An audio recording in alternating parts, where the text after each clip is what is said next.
Dear beautiful souls, today I would like to talk to you about the idea of how to become of service.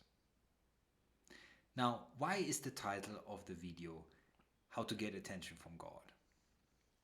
Well, that's what the ego wants. The ego in its specialness, and the ego as a believer of being the center of the universe. My emotions, my thought, my perception, my belief is the center of the universe. And the universe must please me and not offend me, not threaten my false identity. The ego wants attention from God out of the idea of specialness. But interestingly, every ego on the planet perceives itself as special. And because every ego perceives itself as special, genuinely it is not special. To perceive yourself as special is actually ordinary. And those who manage to touch their ordinariness, which is their universal self, are actually special. Not that they would feel special about themselves. It's rather that they understand that achieving this ordinary state is rare. But that doesn't mean to abandon humility or humbleness when this ordinary state is achieved. And even when one achieves this ordinary state, or what we would consider Buddha nature, to at all times be able to operate from that state and not to fall into personhood is a great challenge in life. So, when does somebody genuinely receive attention from God? Well, first of all, most egos struggle with life. And I'm not saying that there's something wrong with struggling, because struggling evolves you. When you deal with great difficulty in life, it builds character. It builds certain qualities. But the struggle that I'm speaking of is to not surrender to the struggle as such, to struggle with the struggle. And most egos do not accept that struggling is necessary. Most egos do not want to surrender to their ordinary circumstances. They want to be famous, they want to be rich, they want to get away from whatever karma they are experiencing. But those who go beyond the ordinary state of specialness, who actually become ordinary and therefore special, are those who are capable of surrendering to their life circumstances and see it not as a punishment, but as a result of their past deeds.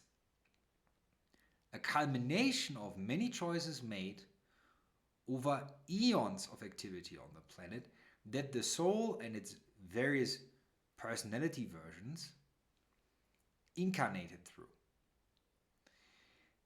Whatever you are experiencing, if you approach it from a mindset of hostility and say, I'm a victim to my experience, this shouldn't happen, I shouldn't face this difficulty, I shouldn't have to face this suffering, then you're ordinary. There's nothing special about you. You are fighting your existence. You are fighting your creations. But once we start surrendering by saying, okay, these circumstances that I perceive as ordinary suffering, once I start dropping the specialness and I begin accepting the struggle and the challenge and surrendering to it, humility is being cultivated and wisdom is being cultivated.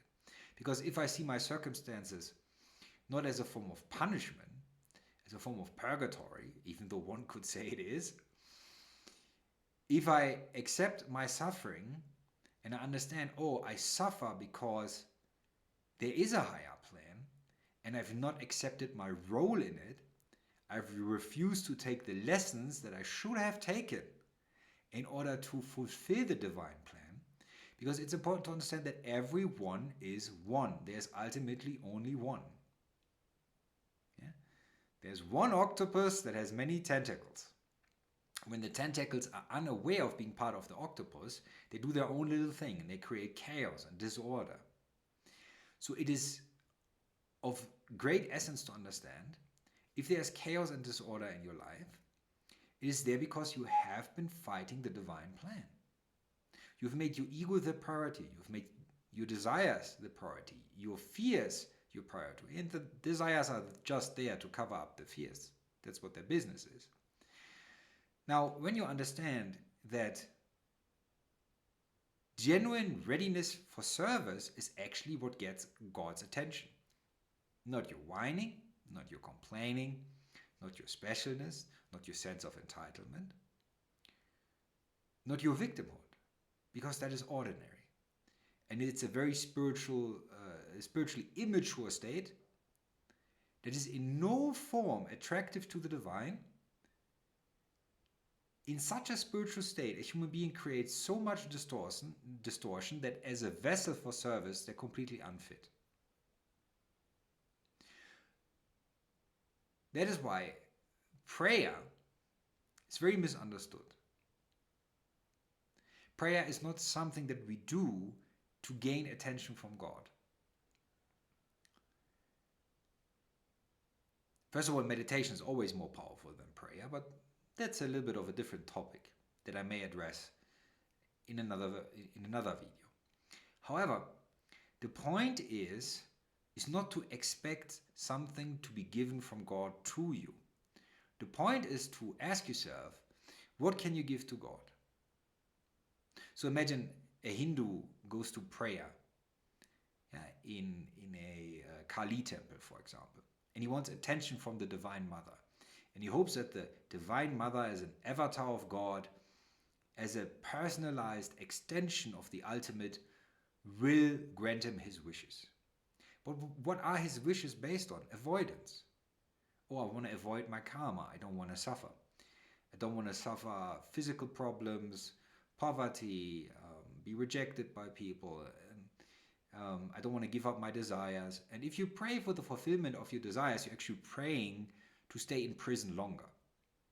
Yeah, when you want money to escape your karma, so you don't have to deal with it, so you can buy yourself out of every situation. If you want a romantic relationship that is so perfect, so you don't have to face your imperfections, which, by the way, never works. But that's another topic. So it's rather, instead of praying with our distortions and hope that the desires that are in our distortions will be fulfilled, the key is actually to ask for the distortions to be removed, for the desires to be removed, for the fears to be removed. So then you empty yourself out of egotism. And when the vessel is empty, then it can be filled by spirit, and that is the key. Now, the majority of people don't pray like this or don't meditate like this. They don't pray to kill or eliminate the ego so they can be fit for service. And that's why they never get conscious attention from God. God is far away from them. Even though the ultimate knows everything, watches everything, it will not interfere in your life in an active way because you're asking immature questions. And you are fighting your own suffering, which is the mercy of God, the blessing of God. God gives you difficulty so you can grow past that egotism and that soul immaturity. But when you fight the very blessings, which are the difficulties, they then are supposed to bring out certain virtues, certain activities in you, certain abilities. But when you fight them, you cannot be fit for service. And then you live in an ignorant state until you die. And you'll never make a divine experience. So the key to get attention from God is to quiet yourself down. And to quiet yourself down, you can only do when you accept humility, when you understand that you don't know. Yeah, like Socrates in Greece, when he made it very clear, I know that I don't know. But it was a meditative trick that Socrates was playing on his own mind. Every time his mind would postulate a certain idea, would try to create an identity for himself or a belief system, Socrates would destroy it by saying, I don't know. Quite similar to, for example, Ramana Maharishi, who would ask himself, who is I? So constantly disturbing the ego's attempt at creating identity. So slowly, these mystics would empty themselves out. Their mind would become calm because they would accept their suffering. They would accept their circumstances. They won't find. They would say, I don't know what my circumstances are about. And if I get mad at it, if I get angry at it, I pretend I'm smarter than my circumstances. I pretend that I know what my circumstances are about. And this is pride, to believe that you know. But when you accept you don't know, your mind becomes quiet. This can happen through sudden insight. This can happen through prolonged experiences of meditation. And in that stillness, in that complete absence of desire, because you now accept you can't fight life anymore, this is when the divine inspiration can come in and can be received. And then you get attention from God. But most people, they're in a state of trying to wrestle knowledge from God, steal energy from God, steal abundance from God, steal whatever they can to avoid their karma. And in such a way, no blessing can occur. One time in meditation, I saw an image of the goddess Kali. And I was told that Kali has many arms. Yeah? In one arm she carries a sword, in another arm she carries a torch. Yeah? And whatever side of Kali a human being experiences depends on their maturity. If they're immature, they get the sword all the time. They get punished by life. Because they refuse to learn, they refuse to humble themselves, they believe they're special. So therefore they cannot be divinely inspired. So they need to suffer, yeah, until they're soft-boiled, until they give up this harshness, and they can actually receive through humility. So they get the sword all the time. But you can also get the torch, the illumination device, which is the other side of God or the other side of the goddess. And this is for those who have quieted themselves. So they stopped all the psychic noise, all the blah, blah, blah, all the self-obsession, or the automatic obsessive thoughts about their own suffering, about their body, about their desires. And then in that quietness, they can learn through wisdom instead of pain. And this is when they get active, direct teaching instead of indirect teaching through suffering. So you're always blessed. The question is, in what way are you blessed? If you're very ignorant, you're blessed by great suffering. If you're humble, you receive direct teachings from the divine, but you first must realize the limitation of your personality and your local mind that in no way, shape, or form can guess God's intentions and God's plan. This becomes only accessible to a yogi or a tantric practitioner who has gone through intense forms of purification, of being lit on fire by divine light, where all their egotism comes to the surface and needs to be destroyed. And this process is very painful, and selfish people can't go through it. That's why they always give up, they always quit, and they fall back into darkness, into ignorance, into amnesia. Yeah? This is very important to understand. So, in order to get attention from God, we need to offer God something. Maybe we can offer God fearlessness. Maybe we can offer God an enormous will to concentrate in meditation. There needs to be something cultivated that is of value to the greater plan. And those who seek liberation need to understand that they need to cultivate these divine qualities that are expressions of divine law, and then they link up with divine law and have direct mystical experiences. But this is a handful of people. Yeah? This is less than one person in 1,000. So to get there is very difficult, and to accept that difficulty is humility. Now, when we genuinely get attention from God, and we receive wisdom directly through some sort of divine communion, which in the majority will be based on a meditative ability that you can actually interface with the divine mind. Now, when we receive these teachings, when we increase in energy through yogic practices, initially the suffering will be much greater. The reason for this is very simple, because now all the darkness that we were unaware of, because understand this about egos: every ego thinks it's good.